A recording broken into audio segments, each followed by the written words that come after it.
જય ગોપાલ સકલ શક્તિ શ્રીમદ ગોકુળ બિહાર ના સદસ્યો, સુરત હવેલીના પ્રમુખ, મુંબઈ હવેલીના પ્રમુખ, ભાવનગર હવેલીના પ્રમુખ, આ દરેક વૈષ્ણવો તરફથી જય ગોપાલ સકલ શક્તિના પ્રમુખ ગોપાલભાઈ ભીમજીભાઈ કાનાબાપા કોઠારી તરફથી 1100 રૂપિયા. જય ગોપાલ સકલ શક્તિના ખજાનસિંહ રવજીભાઈ વસ્તાભાઈ દિયોરા તરફથી 1100 રૂપિયા. વાલજીભાઈ ખૂંટ કેરિયા ખૂંટ વાળા તરફથી 1100 રૂપિયા. માસર ભાવનગર અને નાસિક ના ભાણજીભાઈ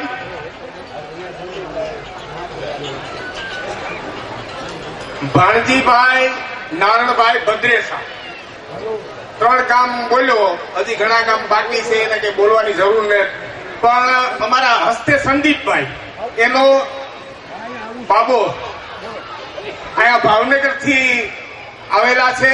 એની 5001 રૂપિયાનું કહ્યું. 5001 રૂપિયા. બોલો શ્રી ગોપાલ લાલ કી જય. વરવાળા ગામ અરજી પ્રેમજી કોથળિયા તરફથી 1100 રૂપિયા. રાજકોટ જયંતિભાઈ હેમસનભાઈ કંસારા તરફથી 1100 રૂપિયા. ભાવનગર હાલ સુરત અને અમારા જય ગોપાલ સકલ શક્તિના ઉપપ્રમુખ નારણભાઈ જીવાભાઈ પગડિયા તરફથી 1100 રૂપિયા. બગસરા કીર્તનભાઈ લાખાભાઈ મારડિયા તરફથી 1100 રૂપિયા. ભોજ દેવરામ બાપા કરશનભાઈ જમરિયા તરફથી 1100 રૂપિયા. લુણદ્રા માવજીભાઈ ભગવાનભાઈ દિયોરા તરફથી 1100 રૂપિયા. અમદાવાદ લાલજીભાઈ વસરામભાઈ મોરાણીયા તરફથી 1100 રૂપિયા.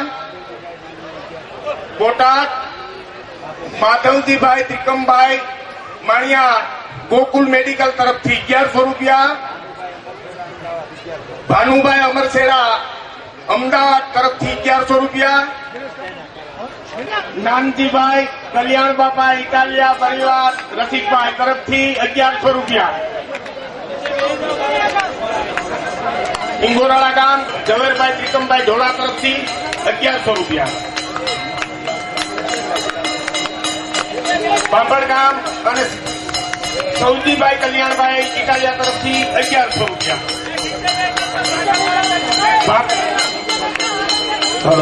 બાંભણ ગામ જીવરાજભાઈ કલ્યાણભાઈ ઇટાલિયા તરફથી 1100 રૂપિયા.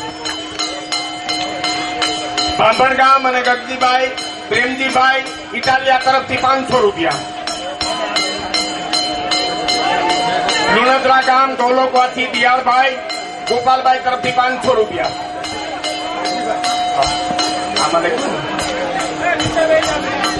રતનપુર ગામ અને તરસીભાઈ ઓઢવભાઈ તરફથી 500 રૂપિયા. લાભુભાઈ લાલજીભાઈ તરફથી 500 રૂપિયા. ભીમજીભાઈ ગણેશભાઈ તરફથી 500 રૂપિયા. ભગવાનભાઈ ગગજીભાઈ તરફથી 500 રૂપિયા.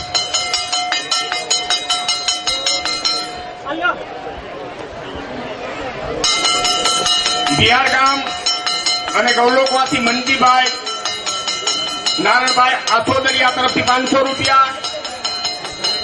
લુણદ્રા ગામ અને કાનજીભાઈ ધરમસિંહભાઈ દિયોરા તરફથી 1100 રૂપિયા.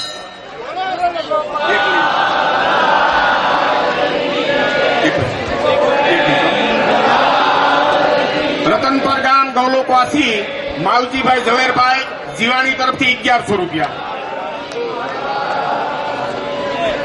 દુફણિયા ગામ અને બાબુભાઈ કાકડિયા તરફથી 500 રૂપિયા. ભિયાળ ગામ મહિલા વૈષ્ણવ ભાઈ તરફથી 500 રૂપિયા. ઉગામેડી ગૌલોકવાસી સગનભાઈ રામજીભાઈ ના પરિવાર તરફથી 500 રૂપિયા. મેવાસા ગોરખનભાઈ ઝવેરભાઈ તરફથી 501 રૂપિયા. શાળા રતનપર ગગજીભાઈ જેઠાભાઈ તરફથી 500 રૂપિયા.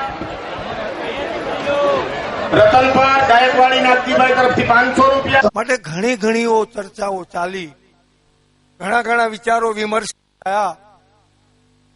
બુદ્ધિજીવી ભગવદીઓએ નક્કી કર્યું કે ભાઈ તેલ તિલક 2 પ્રકારે કરવાની છૂટ આપી. જૂની રૂઢીવાળા જે અમુક પ્રણાલિકા પકડીને બેઠા છે, પણ આ બધી વસ્તુઓ ગૌણ છે.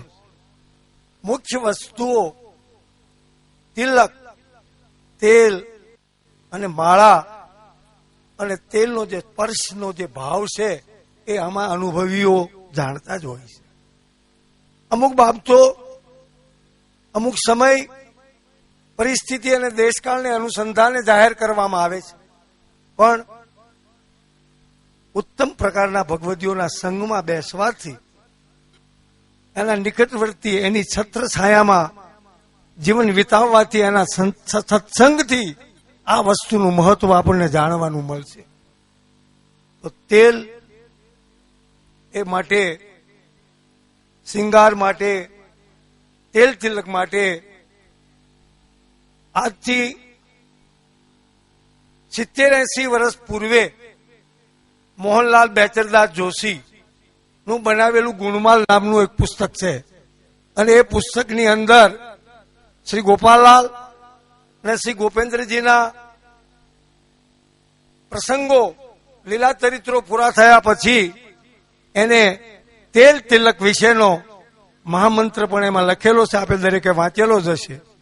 તો આ તેલ તિલક જ્યાં જ્યાં ઉત્સવ પાછો થાય ત્યાં તેલ તિલકને વધારે મહત્વ આપવામાં આવે છે. જાજો સમય નહીં લેતા, તેલ તિલક એ જ આ પુષ્ટિ માર્ગનું જય ગોપાલનું હાર્દ છે. પ્રેમથી તેલ તિલક કરજો. ઘણી મારી સમજબારી વાત હોય, પણ ઘણા લોકો દાબારથી માળાને આમ લાંબી કરી અને બીજાને દેતા હોય છે, એ રીતે તેલ તિલક કરે છે. પણ ખરેખર વૈષ્ણવના કંઠની અંદર માળા હોય, એ કંઠને આપણે આપણી રીતે જમણા હાથથી, જે હાથથી આપણે તેલ લીધું એનેથી તેલ લઈ અને તેલ તિલકનો આનંદ લેવો તો વધારે સુમેળ ભરેલું અને સુંદર લાગશે, એવું મારું માનવું છે. વૈષ્ણવો આ વાતને માનવા જેવી છે, તો એને અનુસરજો.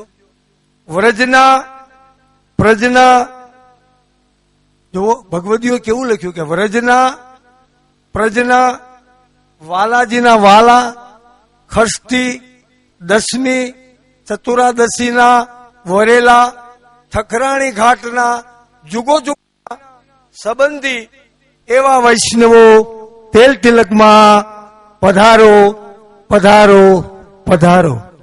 વૈષ્ણવો તેલ વાટું, વૈષ્ણવો તેલ વાટું, વૈષ્ણવો તેલ વાટું. હાલો ઈશ્વરભાઈ.